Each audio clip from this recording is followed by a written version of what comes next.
Hello बच्चों, मैं हेमा। आज मैं आपके लिए कक्षा तीसरी का पाठ 2 नकल के लिए अकल ज़रूरी का अभ्यास लेकर के आई हूँ।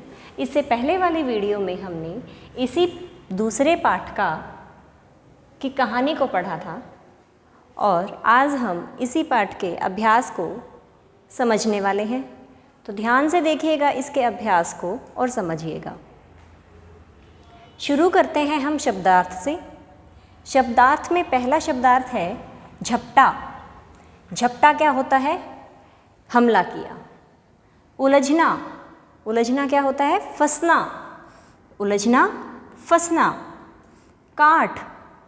काट लकड़ी को कहते हैं। काट लकड़ी। निपुण। निपुण कुशल। निपुण क्या होता है? कुशल। जो एक काम में बहुत अच्छी तरह से किसी काम को बहुत अच्छे से कर सकता है तो उसे हम कहते हैं भाई ये इस काम में निपुण हो चुका है। तो निपुण मतलब कुशल। फौरन, तुरंत, जल्दी से किसी काम को कर देना, तो फौरन, तुरंत। काग, कौवा। काग, कौवा। प्रश्न। अब हम इस अभ्यास में प्रश्न उत्तर करेंगे। तो अब हम करते हैं प्रश्न उत्तर। प्रश्न उत्तर में पहला जो आपका प्रश्न आता है, बगुले ने किससे दोस्ती की?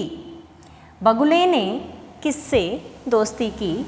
बगुले ने कौवे से दोस्ती की। बगुले ने कौवे से दोस्ती की। बच्चों, जब हमने कहानी को पढ़ा था तो हमने उसके अंदर देखा था कि बगुले ने किससे दोस्ती की थी? बगुले ने कौवे से दोस्ती की थी। अब दूसरा प्रश्न है कि कौवे की दोस्ती किससे हुई? अब बगुले ने किससे दोस्ती की? कौवे से। और कौवे की दोस्ती किससे हुई? अब वही प्रश्न को दूसरी बार फिर से पूछा जा रहा है कि कौवे की दोस्ती किससे हुई? तो कौवे की दोस्ती किससे हुई थी? कौवे की दोस्ती बगुले से हुई। बगुले की दोस्ती कौवे से और कौवे की दोस्ती बगुले से हुई। अगला प्रश्न है, कौवे को डूबने से किसने बचाया? जब कौवा डूब रहा था पानी में तो उसे बचाने के लिए कौन आया था? जब कौवा पानी में डूब रहा था तो उसका जो दोस्त था, जो उसका मित्र था बगुला, वही उसे बचाने के लिए आया था ना। तो इसका उत्तर हम क्या लिखेंगे? बगुले ने कौवे को डूबने से बचाया। अब हम करेंगे अपने प्रश्न उत्तरों को, खाली स्थानों को। प्रश्न उत्तर तो हम अब कर चुके हैं। अब दूसरे पार्ट के अंदर हम क्या करेंगे? खाली स्थान भरें। खाली स्थान भरना है। आपको खाली जो स्थान दे रखा है आप उनको फिल करोगे, भरोगे। आपको पहले ऊपर कुछ ऑप्शंस दे रखे हैं, काई और बेलों, मछलियाँ, दिन, नकल। इन शब्दों की सहायता से आपने अपने इन खाली स्थानों को भरना है। तो पहला क्या है? बगुला डैश पकड़ने में निपुण था। बगुला डैश पकड़ने में निपुण था। बगुला क्या पकड़ने में निपुण था? काई और बेलों को? नहीं, बगुला मछलियाँ पकड़ने में निपुण था। तो इसमें हम क्या राइट करेंगे? मछलियाँ। बगुला मछलियाँ पकड़ने में निपुण था। दूसरा है, कौवे के तो अच्छे डैश आ गए थे। कौवे के तो अच्छे डैश आ गए थे। कौवे के क्या आ गए थे? अच्छे दिन आ गए थे। देखो, मछलियाँ तो हो चुका है, अब दिन भी हो चुका है। तो कौवे के तो अच्छे दिन आ गए थे। ओके। नेक्स्ट है, कौवे को की चोंच डैश में उलझ गई थी। कौवे की चोंच डैश में उलझ गई थी। किसमें उलझ गई थी? काई और बेलों। काई और बेलों में कौवे की जो चोंच थी वो उलझ गई थी। तो इसमें हम क्या राइट करेंगे? काई और बेलों में कौवे की चोंच उलझ गई थी। अब अगला है, डैश के लिए अकल ज़रूरी होती है।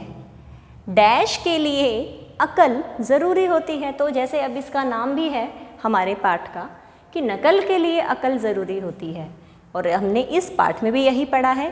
तो इसलिए यहाँ पर क्या आना चाहिए? नकल के लिए, है ना बच्चों? यहाँ पर ये शब्द नकल, तो हम यहाँ क्या लिखेंगे? नकल। नकल के लिए अकल ज़रूरी होती है। तो बच्चों अब हम करेंगे सही और गलत।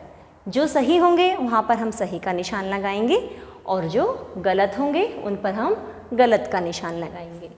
पहला है, नदी से थोड़ी दूर पर बगुला रहता था।